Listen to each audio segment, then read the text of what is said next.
جو لوگ کہتے ہیں حضور کو علم غیب نہیں تھا اور جو کہتے ہیں تھا، بدقسمتی سے دونوں نے ڈیفینیشن علیحدہ کر لی۔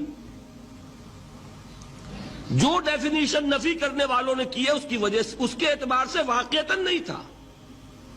انہوں نے ڈیفینیشن یہ کی ہے، تعریف یہ کی ہے، وہ علم جو خود حاصل ہو جائے، اللہ کا عطا کردہ علم جو ہے وہ کہتے ہیں وہ غیب نہیں ہے۔ تو وہ بھی مانتے ہیں کہ ہر علم جو حضور کو حاصل ہے وہ اللہ کا عطا کردہ۔ میں سائی والی میں یہ سارے مرحلے میں نے طے کیے نا اپنے زمانہ طالب علمی میں۔ مولانا منظور احمد شاہ صاحب ہیں سائی وال میں ایک، میں ان کے پاس حاضر ہوا۔ میں نے کہا جی یہ مسئلہ کیا ہے علم غیب کا، مجھے ذرا سمجھائیں۔ انہوں نے ایک کتاب اپنی نکالی کہ دیکھیے صاحب، ہم حضور کے علم کے بارے میں یہ باتیں مانتے ہیں۔ حضور کا علم حادث ہے، قدیم نہیں ہے۔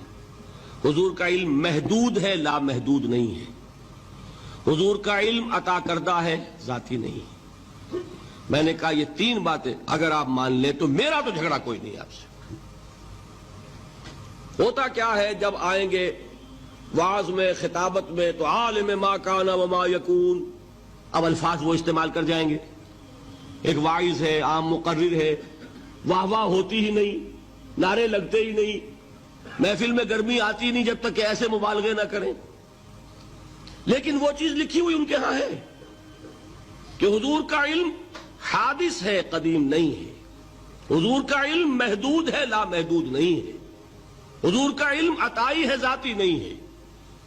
ان تینوں چیزوں کے بعد کوئی بڑے سے بڑا وہابی اور بڑے سے بڑا اہل حدیث بھی انکار نہیں کرتا۔ باقی یہ بات جان لیجئے کہ غیب اور حضور یا شہادہ یہ در حقیقت عام انسانوں کے اعتبار سے الفاظ استعمال ہوئے ہیں۔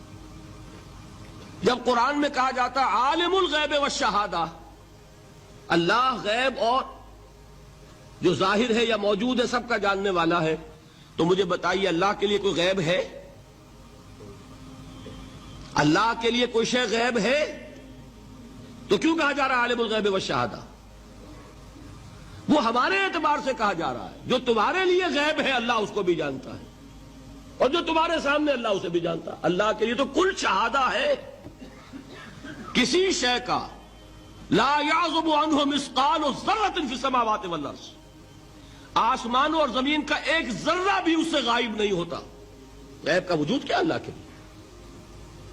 تو یہ الفاظ مستعمل ہیں ریلیٹو ہمارے اعتبار سے، اور ہمارے اعتبار سے جو شے غیب ہے اس میں سے ایک حصہ اللہ دیتا ہے نبی کو، تبھی تو نبی بنا۔ فرشتے کو دیکھا، فرشتہ ہمارے لیے غیب ہے۔ جنت دکھائی کہ نہیں دکھائی، ہمارے لیے غیب ہے کہ نہیں ہے۔ دوزخ کا مشاہدہ کرایا کہ نہیں کرایا، ہمارے لیے وہ غیب ہے کہ نہیں ہے۔ جو چیزیں ہمارے لیے غیب ہیں انہی کے پردے اللہ کچھ اٹھاتا ہے، کل غیب نہیں۔ کل غیب کا علم ہو جائے گا تو وہ شرک ہو جائے گا۔ کل کا لفظ جہاں آیا شرک ہوا۔ جب آپ کہہ رہے ہیں محدود ہے، لا محدود نہیں ہے، تو کل کا لفظ استعمال نہیں کر سکتے۔ لیکن غیب میں سے کچھ علم دیا گیا تبھی تو نبی بنا، ورنہ میرے اور نبی میں فرق کیا ہوا پھر؟ البتہ یہ کہ وہ غیب کا علم ہو یا حاضر کا علم ہو، سائنٹیفک نالج ہو یا وحی کا علم ہو، کوئی بھی علم ہو، آیت الکرسی کے الفاظ نوٹ کیجئے، یعلم ما فی السماوات وما فی الارض، وہ جانتا ہے، ولا یحیطون بشیء من علمہ الا بما شاء، مخلوق میں سے کوئی بھی اس کے علم میں سے احاطہ نہیں کر سکتا مگر جتنا وہ چاہے۔ اب یہ بات علیحدہ ہے کہ ہم کون ہے طے کرنے والے کہ ناپیں بیٹھ کر کہ اللہ نے ابراہیم کو کتنا علم دیا، ہم ناپ سکتے ہیں؟ عیسیٰ کو کتنا دیا ہم جان سکتے ہیں؟ تو ابراہیم کا، موسیٰ کا، عیسیٰ کا نہیں ناپ سکتے تو محمد الرسول اللہ کا کہاں ناپیں گے؟ یہ پاگل پن ہے، یہ ہے جو غلطی ہوتی ہے۔ ہم کون ہے طے کرنے والے؟ اللہ نے اپنے نبی کو دیا جو دیا، بات ختم۔ کل نہیں کہیں گے، کل کہا شرک ہو جائے گا، ذاتی کہا شرک ہو جائے گا۔ عطائی ہے، جو دیا اللہ نے دیا، بالکل نہیں دیا، جتنا چاہا دیا، ہے حادث قدیم نہیں، تینوں چیزوں مان لیجئے تو شرک کا کوئی شائبہ نہیں ہوگا۔ باقی جہاں ایک طرف قرآن میں وہ آیات ہیں کہ اللہ کے غیب کو کوئی نہیں جانتا، ٹھیک، وہاں یہ بھی ہے کہ لا یظہر غیبہ، لا یظہر علی غیبہ الا من ارتضی بالرسول، وہ اپنے غیب پر قابو نہیں دیتا مگر اپنے رسول میں سے جس کو چاہے۔ یہ دونوں آیتیں قرآن کی ہے کہ نہیں؟ اسی لیے در حقیقت جو غیب کی نفی کرتے ہیں حضور سے، وہ کہتے ہیں کہ از خود معلوم ہونے والی شے غیب ہے۔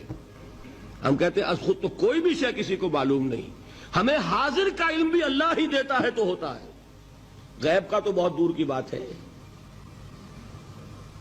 یہ مسئلے بڑے سیدھے ہیں، خام خواہ ہم نے پیچیدہ بنایا ہوا ہے۔ خدا کے لیے ان مسئلوں کو سلجھائیے اور جوڑیے، کاٹنے کی بجائے جوڑنے کی فکر کیجیے کہ بھائی یہ اپنی اپنی جگہ پر علیحدہ علیحدہ تم نے تعریفیں کر رکھی ہیں اس لیے جھگڑ رہے ہو، ورنہ دونوں باتیں صحیح ہیں۔